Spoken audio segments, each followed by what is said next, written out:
thanks for making time to come back because we kind of got cut short last time, and so we needed to schedule a part two, and we're getting cut short again. Well, it's always a pleasure, and it's great to do this in episodes. I feel like we're kind of doing a Netflix thing, and I don't know if you're going to stream these Yeah. segment by segment or all at once, but No, there'll probably be some. Well, I'll probably put. In fact, the one that we did last time. Oh, by the way, I forgot. I need to. As you can see, I'm drinking the Pellegrino today because we have to boil our water in Houston. And so did that make national news? oh yeah, That, it you're was in the New kidding York Times. Nope. that we had that? Well, so I live outside the city, so we live in the county. So we're a separate water system out there, but in the city, yes. Now the mayor said we believe because they waited 8 hours to announce after the power failure with the low pressure in the purification system. They waited 8 hours to say, "Hey, everybody, you should really boil your water before you drink it." But the mayor said, "Well, we really believe that the water's safe, but just because of the regulatory rules, we're required to notify you to boil the water. But we think the water's fine." So, how do you interpret that? I interpret that watching them. Are they drinking the water? Like, One of the figures at the regulatory system and saying, we don't really buy it. That plays well, particularly in Texas. But the question is, would you drink that water, sir? Can I see you drink a glass can of that water, or a pitcher maybe? And more importantly, can I see you give some to your children, though I wouldn't want to yes, harm your children. And then yeah, we'll make an informed decision about what we think you really think. yeah, yeah. I think that, yeah, that would that would probably.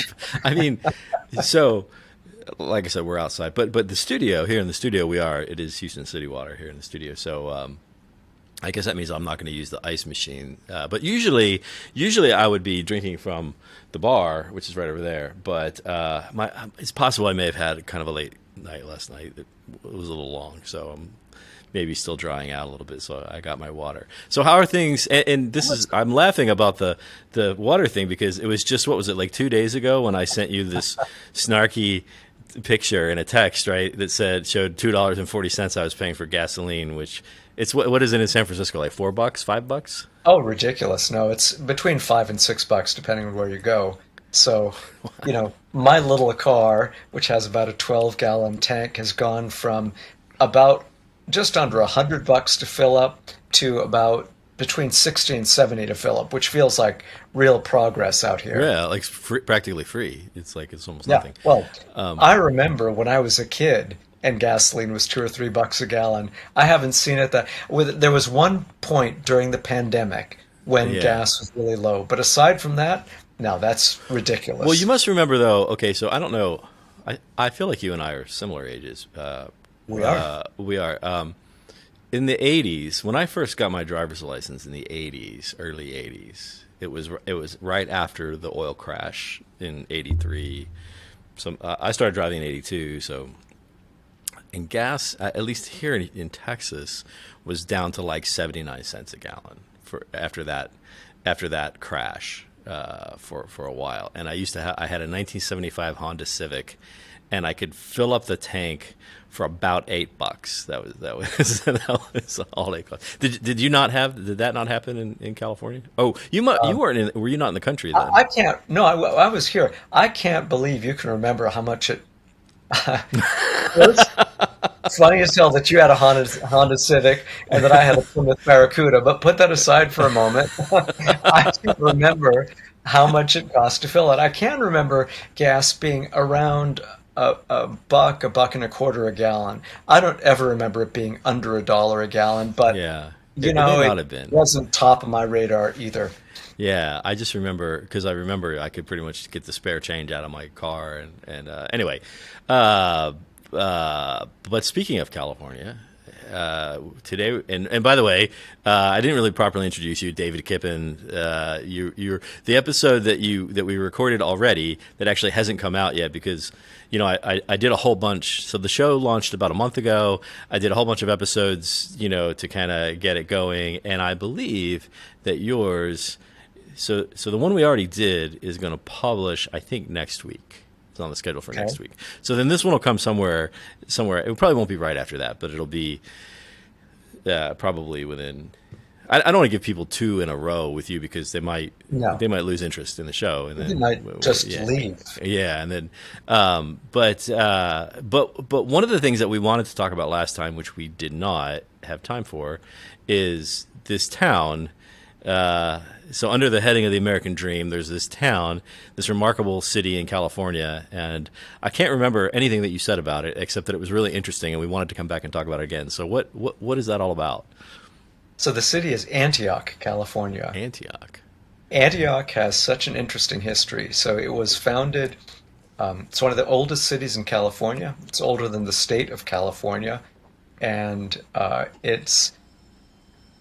I'm trying to think of how to describe where it is It's without older being than the too state. confusing. Yeah. So Well, the state only came around in 1852. right, So, sure. right. So that's not ridiculously old, but still, Antioch has been here for a long time. If you think about San Francisco Bay, it sort of goes north to south. There's down here is San Jose, up here is San Pablo Bay. There's the Golden Gate right there. And then it takes a sharp turn this way Hmm. toward the east. And Yeah. gradually it's a couple of rivers that one of them the San Joaquin River, the other goes up to Sacramento, and right up at the juncture of those rivers is where the city of Antioch sits. Back then, that was really important. It was the transshipment point between Sacramento and San Francisco. It's kind of where fresh water met salt water, very deep port. And Hmm. um, just up the hills from there, there was coal, which could be mined, and also it was because there was nearby coal, a place glass was manufactured. So really early on in California history, it became one of these, tough, self-reliant little communities that had trade, that Hmm. had um, produce of stuff, first coal and then glass, and stuff around that. Eventually, there were paper factories and stuff in Antioch. Today, Antioch's a very different city. It sort of withered away for a long time after about the 1950s. The paper mill shut. The city was never Hmm. very big to begin with. It had a population of about 10,000 people, and it looked like it was on its way to either maybe going away or being absorbed by a neighborhood city. But what happened instead was development came, and developers started basically speculating in Antioch and the surrounding areas. And so Antioch was built up here from the delta, but as you go down, there's a long stretch between the delta and this huge park around Hmm. Mount Diablo that Antioch grew into. This is important. I'll tell you why in a second. Okay. Okay. I'm So, tracking. I'm trying to keep in all the yeah, details. Yeah. Yeah. so what happens is um, developers and the tax base from development gradually fuels the city, and it becomes an economy based on basically there are homes here, reasonably affordable homes, big homes for California, and good freeways. Hmm. Then in 2008, 2009, 2010, when the real estate market implodes, Right. the tax base for Antioch completely goes away. And this city becomes in California and in a lot of places. New York Times featured it in one of the articles about the out of control real estate market. Antioch Right becomes the next to the article about Houston boiling water. There's right there. yeah, Yeah. right there. Yeah. Right there. Same. Yeah, I think it's B1. I can't Houston was believe A1. I can't believe we made it into the New York Times. So I'll send you a clip. It's pretty funny. But Antioch becomes the poster child of everything that's wrong with the spec market. And also, right. people fled Antioch because a lot of the people who had bought housing in Antioch were just trying to flip it. And Mm. so the flippers fled. There's a bunch of empty real estate. City's got no money because the tax base has gone away, so they can't fund the police. Crime runs rampant. Um, How big of a city are we talking about roughly? 151,000. Yeah. Pretty big Yeah. city. Did you say that already? I'm sorry, I might have missed that. So yeah, so that's a good size. That's not a. It's Yeah. not a small town. Yeah. No, I Yeah. think it's the biggest city in Contra Costa County, or the second biggest city in Contra Costa County, which is one of the five counties that makes up this side of the Bay Area, or the Right. east side of the Bay Area. So crime. So there's no money. Crime's going crazy. Right. And so after all of that, in 2015, Antioch's come through the worst of it. But from a reputational standpoint, it's bruised. And particularly in the Bay Area, it's just anytime you hear about Antioch, it's a bad news story. It's just bad. So they reached out to our agency and a few others, and they said, "Hey, we've got this challenge.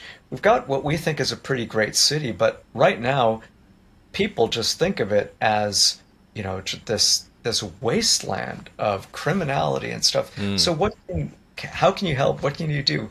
So long story short, we went there, we set up an office there, talked to a bunch of people, really got our feet underneath us, and we found that the word on the street was completely wrong. Antioch was actually, and I believe this to my core, the last place in the Bay Area where the California dream is attainable. Because Mm. today you have this incredible combination of affordable real estate. And I don't mean junk real estate. I mean really nice houses that an ordinary person working an ordinary job can afford.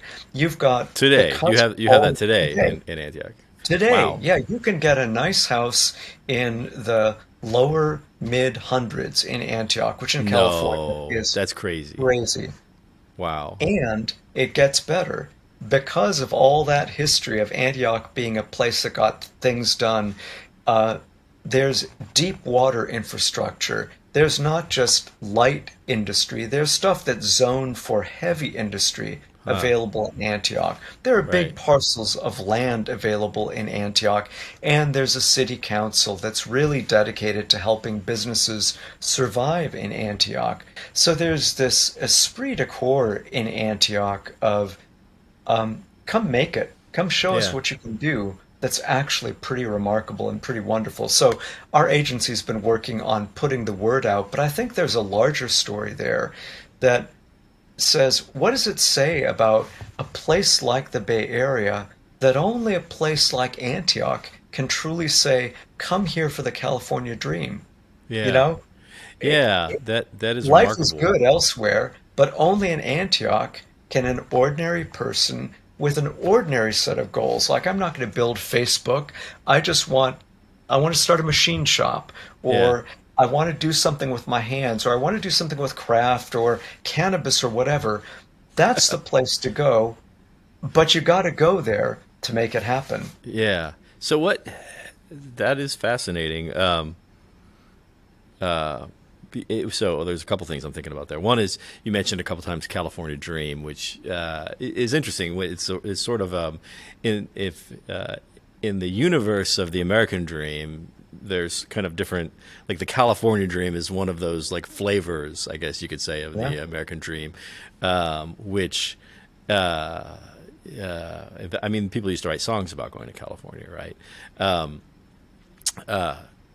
so it's interesting that that is still alive somewhere, but how? What keeps it? How does it not? How does Antioch now not just get absorbed into? What's the bubble? How does it stay? How does it stay what it is and not basically just get absorbed into everything else that California is now?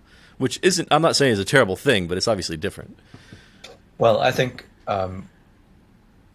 we need to talk for a second about what California is. It's not a homogeneous thing, right? So I guess when I'm talking Okay. about the Yeah. California dream, I'm talking about within the Bay Area, within the greater Bay Area, where um, the price of everything is very high, and where it's difficult to have a good life or a great life if you don't also have some privilege, some educational attainment, some money to start with, or Yeah. Yeah. some kind of context that gives you a leg up. It's a really hard place to come and to say, by the dint of my effort, being just a normal human being without anything special, I'm going to make it in the Bay Area. Of course, people can and they do, but there are way easier places like Houston, for Yeah, example, yeah, sure. to come make it happen.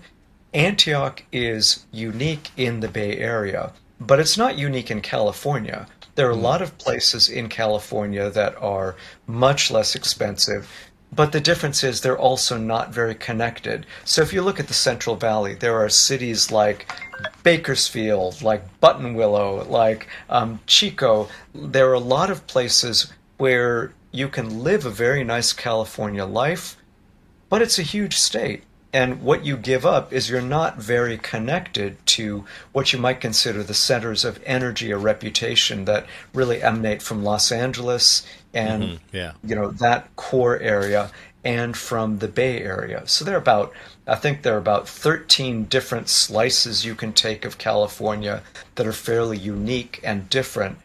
And the thing about Antioch is it is here. What's going to keep it from being swallowed up, I think, is just the dint of geography. Antioch is up and to the right from the rest of the Bay Area. It's far enough away that it's not going to meld into and become part of, you know, Berkeley or Richmond or Yeah, yeah. Oakland. It's Right. just too far away. It's its own thing, but it's also not close enough to a Sacramento or a Walnut Creek to be absorbed by them By either. there. So it's a question. What are you going to Yeah. be when you grow up? Yeah.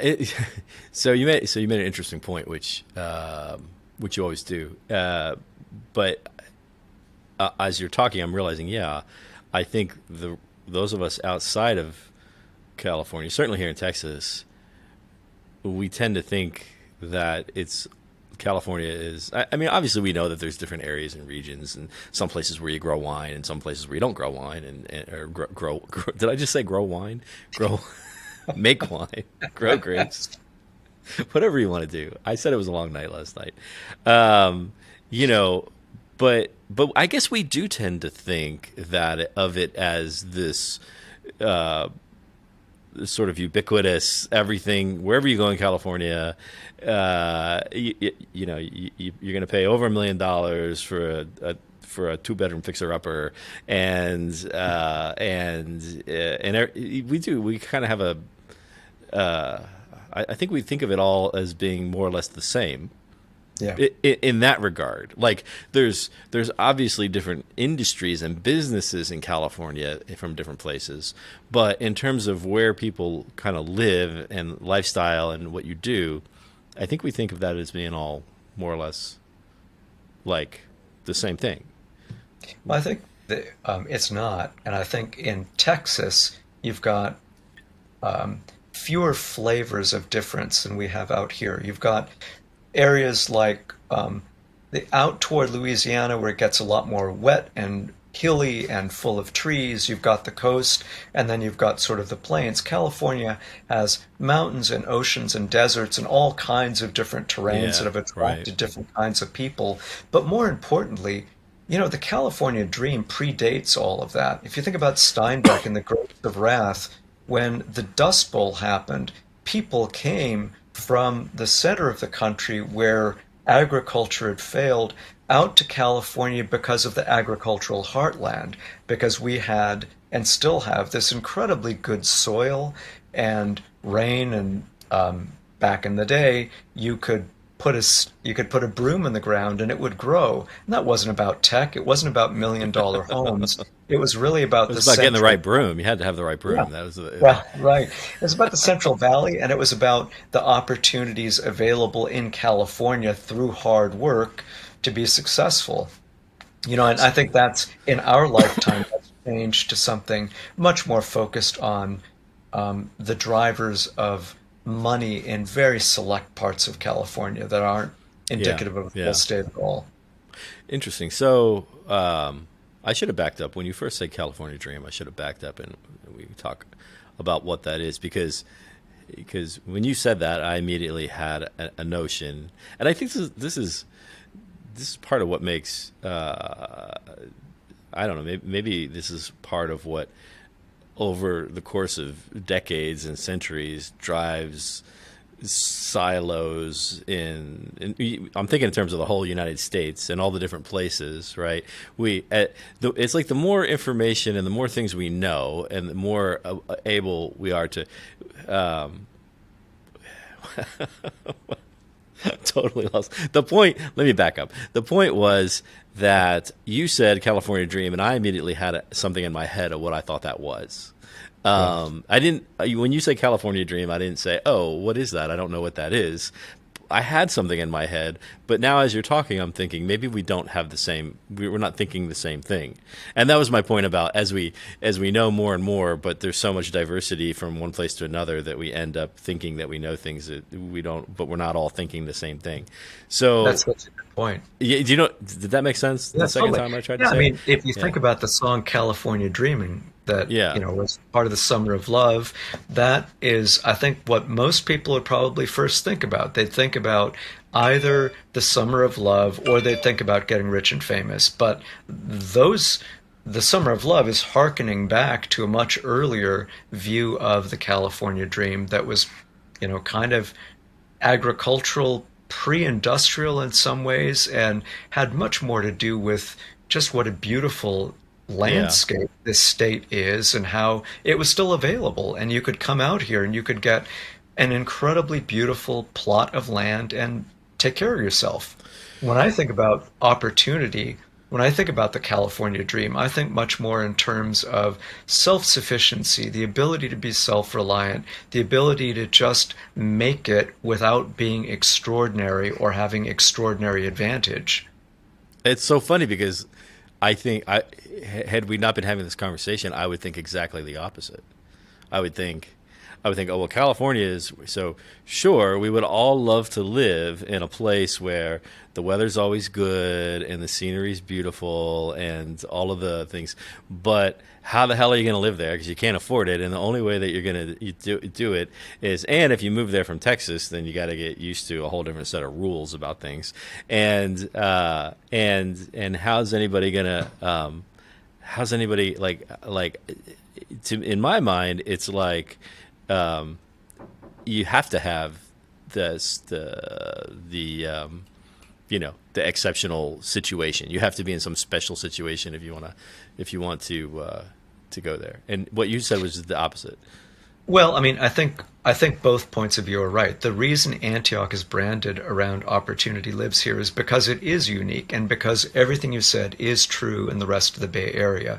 It's not true of the rest of the state. It's not true everywhere, but it would also be really disingenuous of me to say that today it's like it was in Steinbeck's time.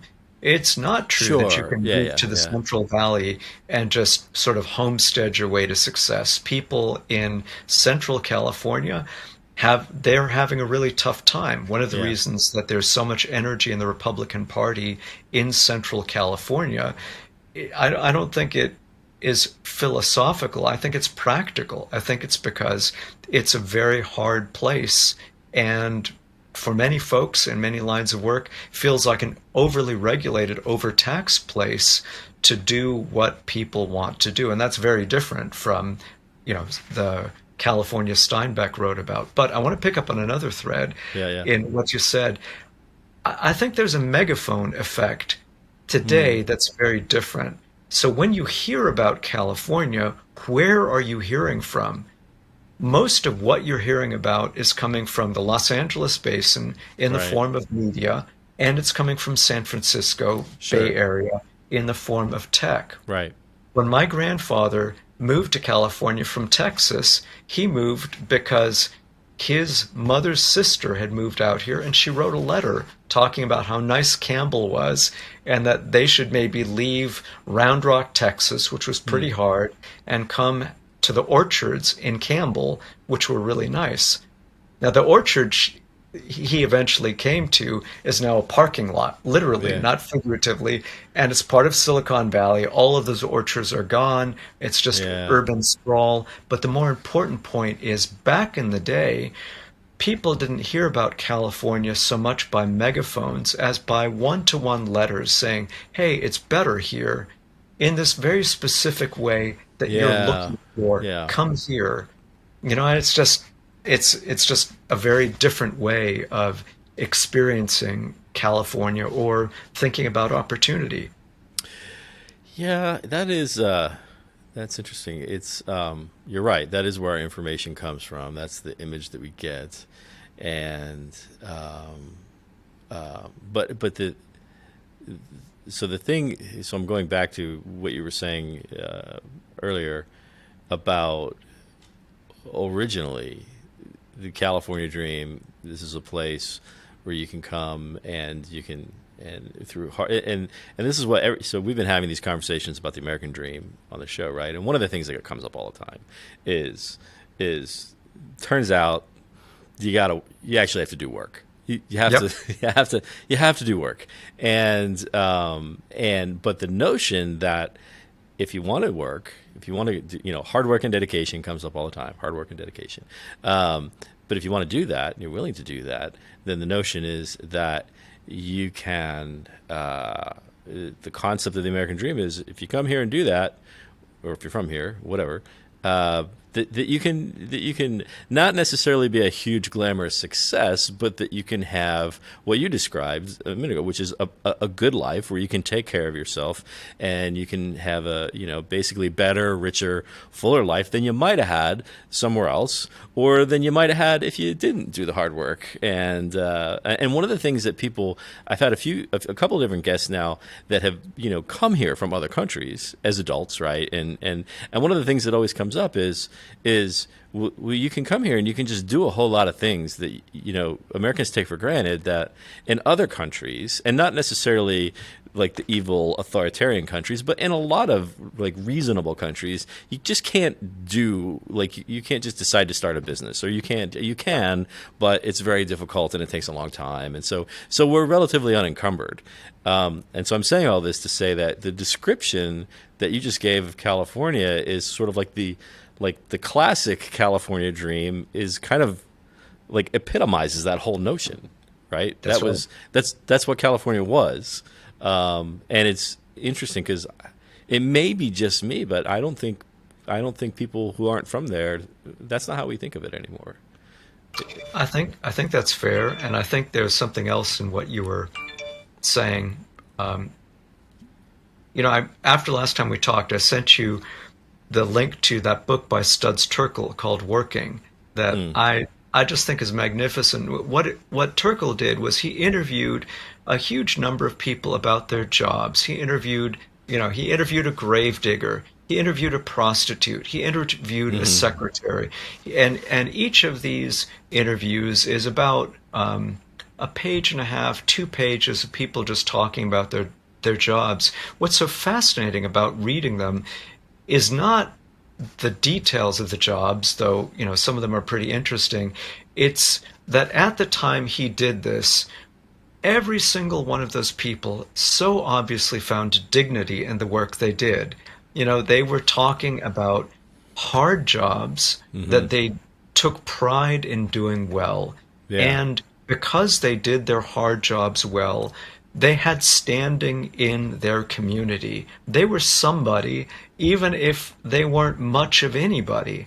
And I think we've Yeah. kind of lost the sense that Mm. it's just fine to be you, to be on your own adventure work-wise, so long as you put in the time and work hard. That's a respectable thing to do. And I think particularly in parts of the country where it feels like people are gaming the system. Thinking of back when I lived in New York, real estate was like where all the shady people went to play, Sure. right? Yeah. Because it was like there's money on top of money, and really it was about how shady can you be and Right. how much Right. risk can you take on.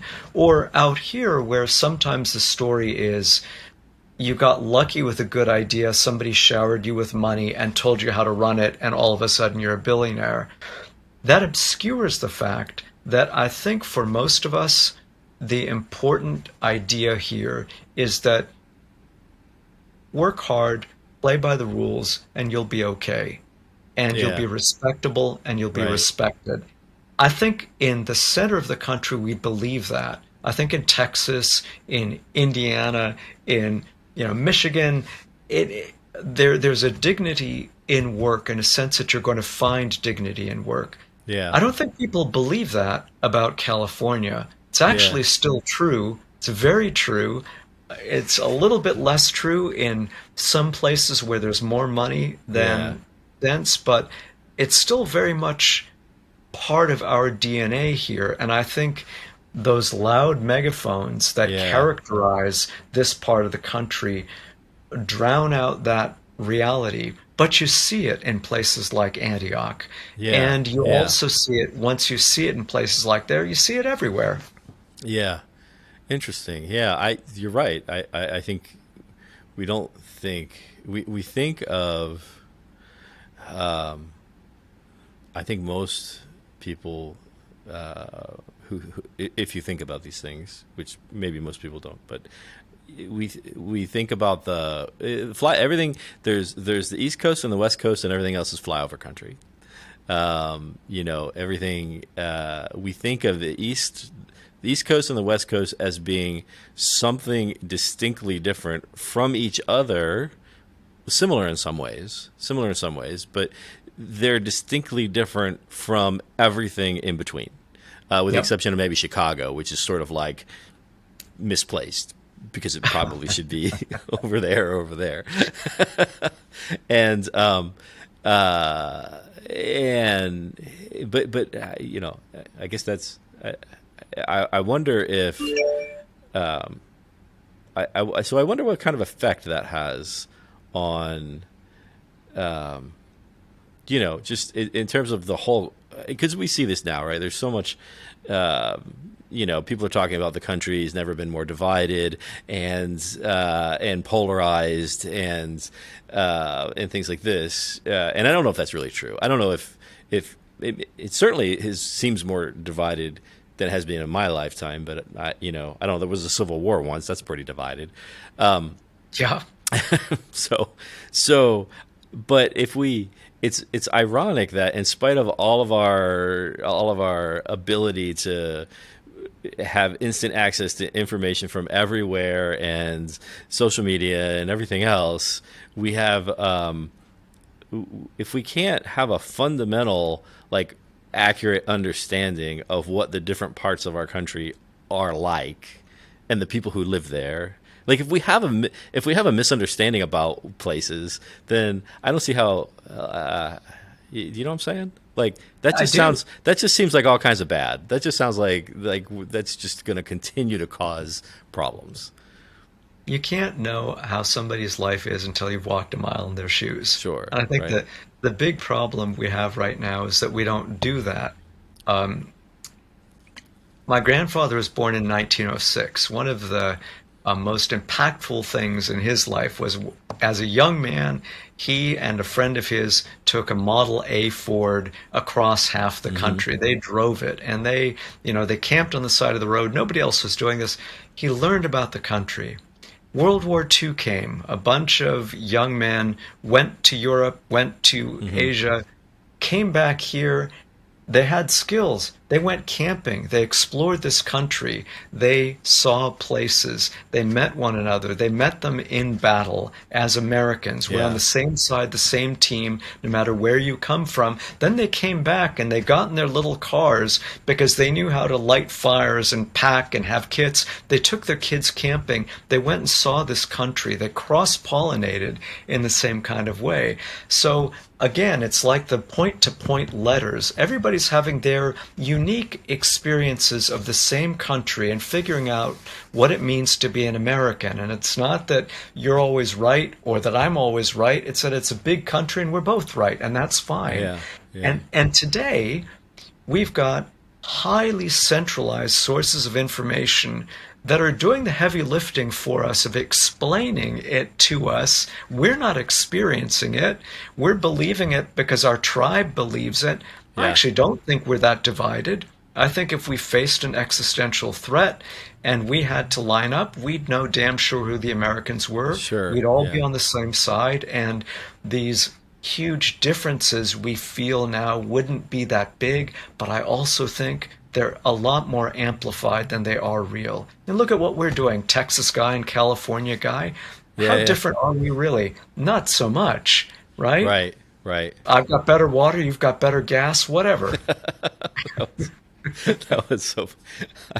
Yeah, yeah. I thought karma's a bitch. I was giving you a hard time about the gas, and now we got to boil our water.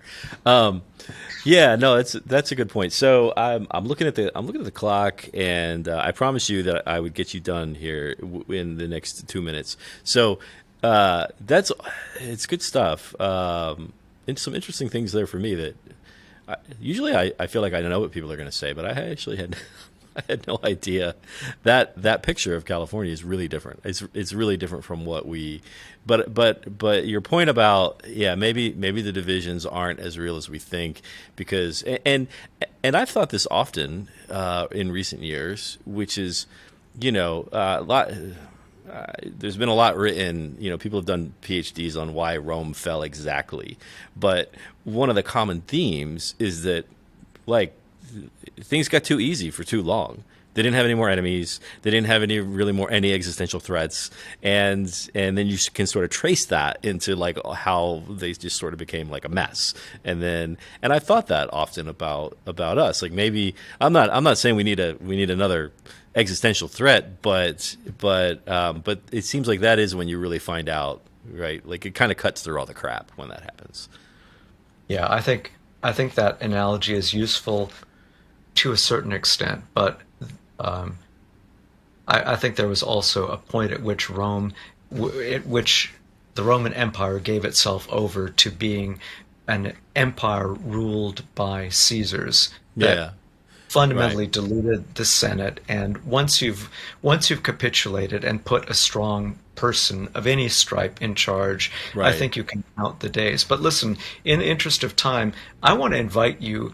Come out and see my California. Let's Yeah. take this show on the road. Let me We let me show you around, and I'll do the same. I'll come out and see your Texas, and we well, can you've see done if that. we You've done that change before. our views. Well, I've been around Houston a tiny bit, A but tiny bit, but we I'm could, yeah, talking that about something a little bit more extensive. we should do that, and we could even do we can do some podcast on the go, perhaps, Excellent. and have some, yeah. Let's well, I was gonna say let's wait until the weather gets good, but the weather's always always good there. No, it's winter. We can wait. We'll wait till the spring. We'll do it in the spring. All right, sounds good. All right, David Kippen, thanks again for making time, and it's always a great time talking to you. Appreciate it.